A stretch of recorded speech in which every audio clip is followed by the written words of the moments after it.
पत्रकार परिषदेला उपस्थित आहेत। माननीय रवी भाऊंना मी विनंती करतो की त्यांनी या पत्रकार परिषदेला संबोधित करावं। नमस्कार। खरं तर आजची पत्रकार परिषद आणि या पत्रकार परिषदेच्या निमित्ताने मी भारतीय जनता पार्टीच्या देव दुर्लभ अशा सर्व कार्यकर्त्यांचं, राष्ट्रीय नेतृत्व आदरणीय नरेंद्र मोदीजी, आदरणीय अमित भाई शाह, आदरणीय नड्डाजी, आदरणीय नितीन नवीन जी, आदरणीय शिवप्रकाश जी, आदरणीय एक वर्षामध्ये जे जे करता आलं संघटनात्मक दृष्ट्या पार्टीला मजबूत करण्यासाठी आवश्यक असणारे सर्व केंद्राने दिलेले उपक्रम असतील, त्याचबरोबर राज्याने नव्याने तयार केलेले अनेक पार्टीच्या हिताच्या दृष्टिकोनातून काही उपक्रम असतील, या सर्व उपक्रमांमध्ये भारतीय जनता पार्टीचा कार्यकर्ता, त्याचबरोबर महाराष्ट्रातील विविध क्षेत्रांमध्ये वैचारिक दृष्ट्या जोडले गेलेले अनेक संस्था, या सगळ्यांनी दिलेलं सहकार्य, त्यामुळेच हे सहजपणे शक्य झालं। 1,51,00,000 जवळपास प्राथमिक सदस्य भारतीय जनता पार्टीच्या सर्व कार्यकर्त्यांनी केलेल्या अथक प्रयत्नांमुळे करता आले।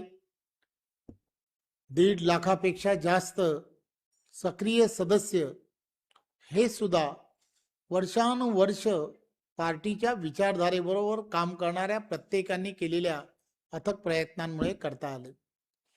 आणि हे सर्व करत असताना तुम्ही सर्वांनी केलेली मेहनत, घरोघरी जाऊन पार्टीची विचारधारा ही प्रत्येकाला समजून सांगून देशाचे लोकप्रिय असे पंतप्रधान नरेंद्र मोदीजी यांच्या नेतृत्वामध्ये विकसित भारत आणि महाराष्ट्राचे लोकप्रिय असे मुख्यमंत्री आदरणीय देवेंद्रजींच्या नेतृत्वामध्ये महायुतीच्या या सत्तेमध्ये विकसित महाराष्ट्र करण्याचं जे भारतीय जनता पार्टीच्या छोट्या छोट्या कार्यकर्त्यांनी मनावर घेतलं आहे, त्याबद्दल मी सर्व कार्यकर्त्यांचं मनपूर्वक धन्यवाद देतो।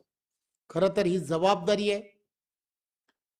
परमवैभवाच्या दिशेने देशाला जर घेऊन जायचं असेल तर महाराष्ट्राची त्यामधली असणारी भूमिका ही सर्वात मोठी आहे। त्यामुळे आपण सर्वजण काम करत असताना टीका टिप्पणी या सगळ्या गोष्टी कडे दुर्लक्ष करत तळागाळातील प्रत्येक व्यक्तीला न्याय कसा मिळेल, सरकारच्या योजना या त्यांच्यापर्यंत कशा पोहोचतील, याकडे भारतीय जनता पार्टीच्या तुम्ही आम्ही सर्व कार्यकर्त्यांनी लक्ष देणं हे अत्यंत गरजेचं आहे। प्रत्येक क्षेत्र, मग ते शेतकरी असतील, कष्टकरी असतील किंवा कामगार असेल, या प्रत्येक क्षेत्राला आणि तिथल्या असणाऱ्या अनेक वर्षाच्या असणाऱ्या समस्या असतील, यांना खऱ्या अर्थाने न्याय देण्यासाठी आपण सर्व भारतीय जनता पार्टीचे कार्यकर्ते, पदाधिकारी गेल्या वर्षानुवर्ष काम करतोय। या 1 वर्षामध्ये ती प्रथा आणि परंपरा मी माझ्या बरोबरचे असणाऱ्या सर्व सहकाऱ्यांनी त्या पुढे नेण्याचं काम अतिशय चांगल्या पद्धतीने केलं आणि त्याचाच परिणाम म्हणून देशाचे पंतप्रधान नरेंद्र मोदीजी यांच्या नेतृत्वामध्ये संपूर्ण देशभरामध्ये भारतीय जनता पार्टी आणि एनडीएला यश मिळत राहिलं, हे आपण सर्वजण पाहता। आणि त्याचबरोबर महाराष्ट्रात सुद्धा भारतीय जनता पार्टी आणि एनडीएला म्हणजेच महायुतीला सुद्धा इथल्या झालेल्या स्थानिक स्वराज्य संस्थांमध्ये अतिशय चांगलं यश हे मिळालं, हे आपण सर्वजण जाणता। भारतीय जनता पार्टीला सर्वात जास्त लोकप्रतिनिधी हे महाराष्ट्रामध्ये आपण सर्व महाराष्ट्रातील असणाऱ्या तमाम जनतेने दिलेल्या आशीर्वादामुळेच हे सहजपणे जिंकता आलेत। त्याचा मला खरं तर आपल्याला सगळ्यांबद्दल कृतज्ञता व्यक्त करणं हे सुद्धा आजच्या या पत्रकार परिषदेच्या माध्यमातून फार गरजेचं आहे। आपण पाहिलं असेल 29 पैकी 24 महानगरपालिकांमध्ये जवळजवळ महायुतीचेच महापौर बसलेले आहेत. प्रत्येक जिल्हा परिषद आपण पाहिली असेल, 12 जिल्हा परिषदेच्या निवडणुका झाल्या, त्यामध्ये सुद्धा महायुतीचाच डंका हा तुम्हाला आम्हाला सर्वांना पाहायला मिळतो आहे. आणि यामध्ये सर्वात जास्त ठिकाणी महापौर किंवा जिल्हा परिषद अध्यक्ष किंवा पंचायत समितीचे सभापती असतील, हे सर्वात जास्त भारतीय जनता पार्टीचे आहेत, हे मला सांगायला आनंद होतो. भारतीय जनता पार्टीच्या प्रत्येक कार्यकर्त्यांनी केलेली प्रचंड मेहनत, सेवा ही संघटन या माध्यमातून भारतीय जनता पार्टीचा प्रत्येक कार्यकर्ता काम करतोय. मग आपण पाहिलं असेल, आपले लोकप्रिय असे मुख्यमंत्री देवेंद्रजी यांचा गेल्या वर्षी वाढदिवस आपण सेवा ही संघटनच्या माध्यमातून साजरा केला आणि प्रत्येक कार्यकर्त्यांनी मेहनत केली. प्रत्येक कार्यकर्त्यांनी रक्तदान शिबिरामध्ये भाग घेतला आणि एक विश्वविक्रम हा आपण त्यावेळच्या काळामध्ये रक्तदान देणारी मंडळी यांचा एक फार मोठा, म्हणजे 78,000पेक्षा जास्त लोकांनी एकाच दिवशी रक्तदान केलं. हा एक फार मोठा विश्वविक्रम झाला.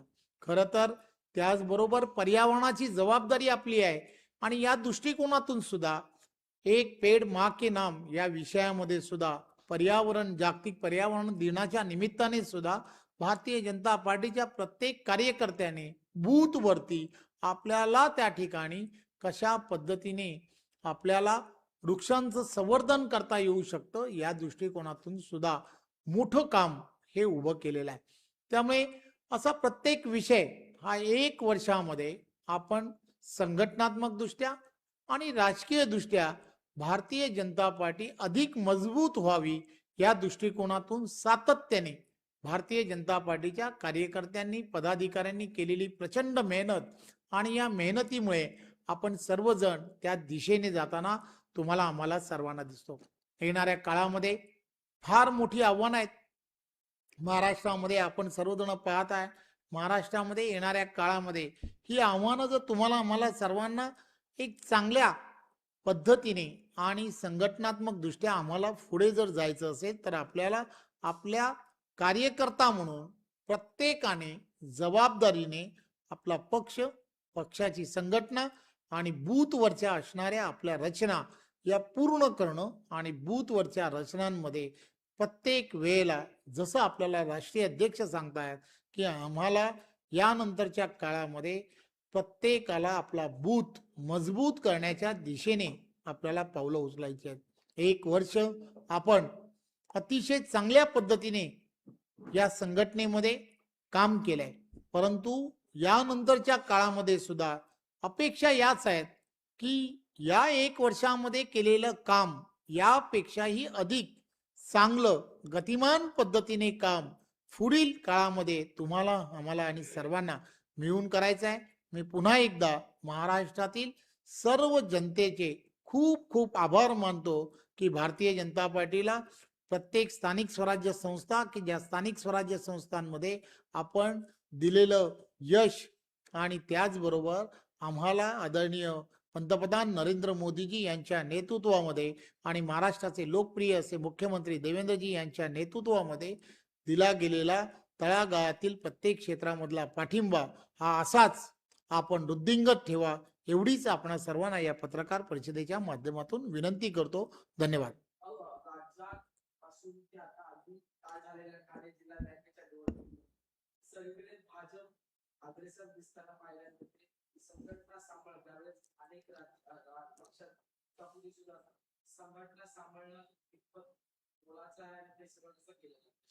खरं तर ही जबाबदारी आहे आणि ही जबाबदारी फक्त एकटा रवींद्र चव्हाण याची जबाबदारी नसते.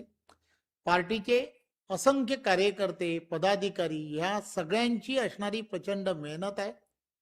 मंडल स्तरावरचा असणारा छोटा छोटा कार्यकर्ता असेल, बूथ स्तरावरचा असणारा कार्यकर्ता असेल, शक्ती केंद्र प्रमुख असतील किंवा त्याचबरोबर जिल्हाध्यक्ष, त्याचबरोबर तिथले निवडून आलेले लोकप्रतिनिधी असतील, या सगळ्यांची असणारी प्रचंड मेहनत आणि त्याचबरोबर सरकार म्हणून देवेंद्रजींच्या नेतृत्वात करत असलेलं काम जे महायुतीचं काम सुरू आहे, या सगळ्याचा फायदा हा संघटना वाढीच्या दृष्टिकोनातून फार मोठ्या प्रमाणात होतोय आणि पार्टी ही सर्व बाजूने प्रत्येक क्षेत्रामध्ये वाढताना त्यामुळे आपल्याला दिसते. वर्षभराचा लेखाजोखा तुम्ही आता मांडत आहात भविष्यातील रणनीती काय आहे, कसं काम असणार आहे आणि किती लॉंग टर्म गोल केलेला आहे. एक गोष्ट लक्षात घेतली पाहिजे की आम्हाला संघटनात्मक बूथ लेवलवरती काम येणाऱ्या काळामध्ये देशाचे पंतप्रधान जसे म्हणतात की बूथ आपला मजबूत झाला पाहिजे, त्यामुळे या महाराष्ट्रामध्ये असणारे 1,02,256 एवढे बूथ आहेत. या बूथवरती भारतीय जनता पार्टी त्या ठिकाणी मजबूत होणं हे असणारं प्रत्येक कार्यकर्त्याचं आणि पदाधिकाऱ्याचं यानंतरच्या काळामधलं असणारं ध्येय आहे.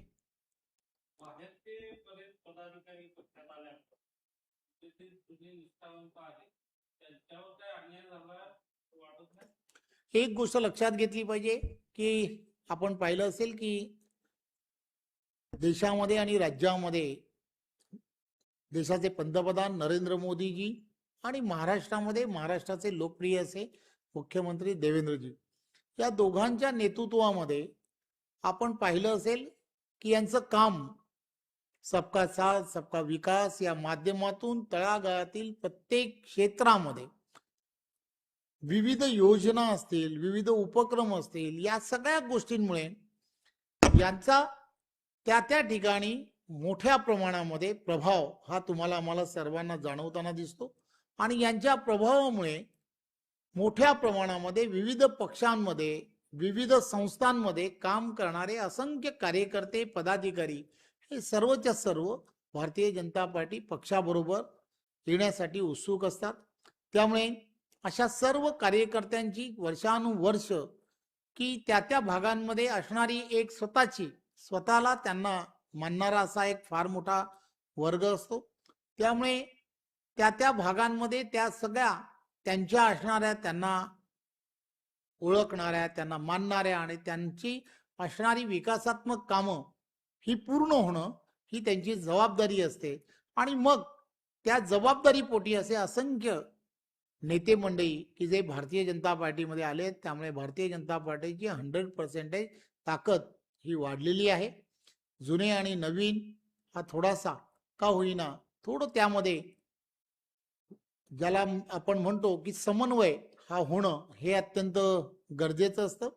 आम्ही हा प्रयत्न नेहमीच करत असतो की जुने आणि नवीन हा समन्वय हा घडवून आणावा आणि आम्हाला पूर्ण खात्री आहे देवेंद्रजींच्या नेतृत्वामध्ये हा समन्वय हा बऱ्याच ठिकाणी 80% जास्त ठिकाणी झालेला आहे. 20% ज्या ठिकाणी असे समन्वय बाकी आहेत त्या ठिकाणी आम्ही, आमचे कार्यकर्ते, माझ्याबरोबर असणारे सर्व पदाधिकारी हे प्रत्यक्षात जाऊन तो समन्वय कसा होईल आणि भारतीय जनता पार्टी एक संघपणे बूथवरती जी लढाई आम्हाला जिंकायची आहे त्या लढाईसाठी कसा सज्ज होईल यासाठी आम्ही प्रयत्न करतो.